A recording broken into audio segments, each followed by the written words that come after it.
सरकार की गलत नीतियों से देश व प्रदेश के अंदर लगातार महंगाई बढ़ती जा रही है।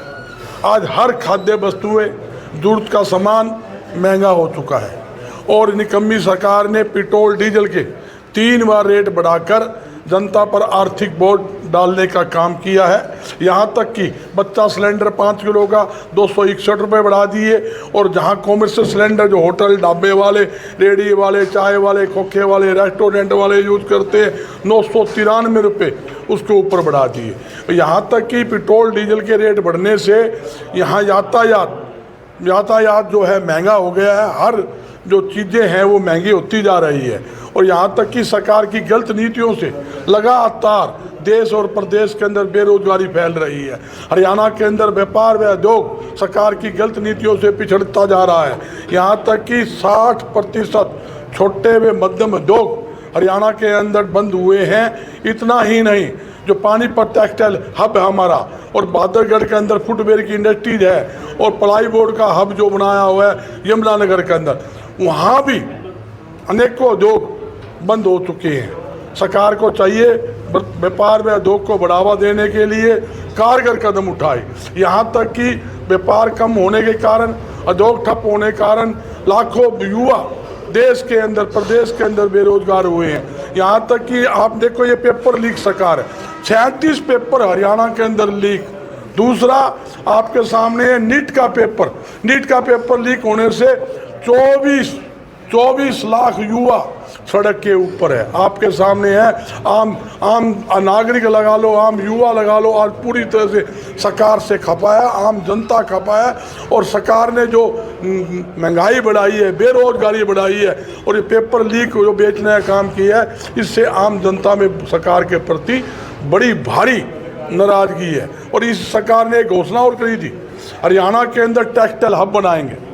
टेक्सटाइल हब ना बनाने से भी नाराजगी है। 2015 के अंदर मनोहर लाल खट्टर जब मुख्यमंत्री थे, उनने घोषणा की थी। उसके बाद नायब सैनी ने कई बार घोषणा की, क्योंकि ये कॉटन की बेल्ट है, सरसा, फतेहाबाद, हिसार, कि यहाँ का कॉटन यही टेक्सटाइल हमें बिकता, किसान को लाभ मिलता और यहाँ उद्योगों को लाभ मिलता। मगर सरकार ने एक भी अपना वायदा पूरा नहीं किया।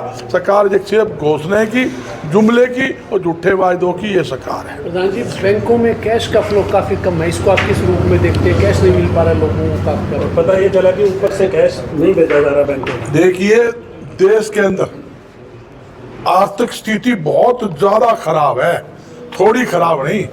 मोदी साहब बोलते नहीं, मोदी ने चुनाव था 5 राज्यों में, कहता किसी प्रकार की कमी नहीं है, ना पेट्रोल की कमी है, ना डीजल की कमी है, ना एलपीजी गैस की कमी है, ना खाद्य वस्तु की कमी है। और चुनाव खत्म होते ही देखो, शेर ने एलपीजी गैस के रेट बढ़ा दिए, पेट्रोल डीजल के बढ़ा दिए, दूध के रेट बढ़ा दिए। आप देखना महंगाई कितनी और बढ़ेगी। मैं बताना चाहता हूँ, खाद्य वस्तुओं के रेट 3 गुना, दाल, चावल, चीनी 3 गुना उनके रेट हो गए। दूध के गरीब आदमी 2 वक्त की रोटी दाल सब्जी के साथ खा नहीं सकता। इतनी जबरदस्त महंगाई देश और प्रदेश के अंदर इस सरकार के अंदर हुई है।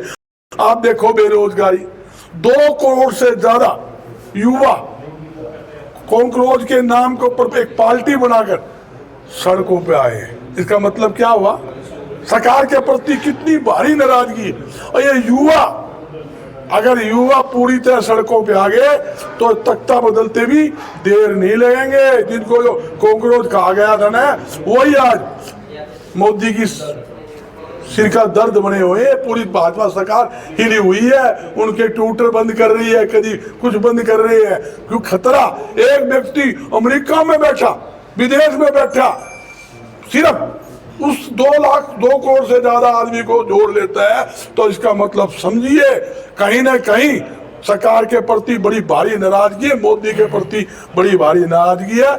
और केंद्र सरकार को सोचना चाहिए, जो महंगाई पर अंकुश लगाए, बेरोजगारों को रोजगार दे, पेपर बेच और पेपर लीक जो मामला है उस पर अंकुश लगाने का सरकार को काम करना चाहिए। जो करोड़ों रुपए पेपर के नाम के ऊपर जो लोगों से चार्ज किए हुए हैं, वो उनको उल्टे देने भी सरकार को चाहिए, ये जरूरी है।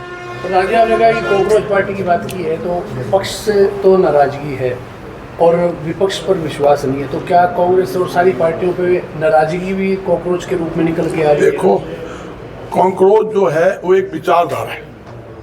उन्होंने कोई राजनीति की बात नहीं की, उन्होंने बेरोजगारी के ऊपर जो हमला देश के अंदर हुआ है, पेपर लगातार बिक रहे हैं और बहुत बड़े गैंग हाई लेवल के पेपर बेचकर और जो धंधा बना रखा है उनके खिलाफ इकट्ठा हुआ था, बेरोजगारी के खिलाफ और दूसरा महंगाई के खिलाफ। आज क्या स्थिति है, एक गंभीर रूप ले चुका है और मैं ये बताना चाहता हूं केंद्र सरकार को, मोदी जी को, समय रहते पिछान जाए या युवा जाग गया ना और युवा सड़कों पे आ गया तो इनको बैठने की जगह नहीं मिलेगी, ये बताना चाहता हूं।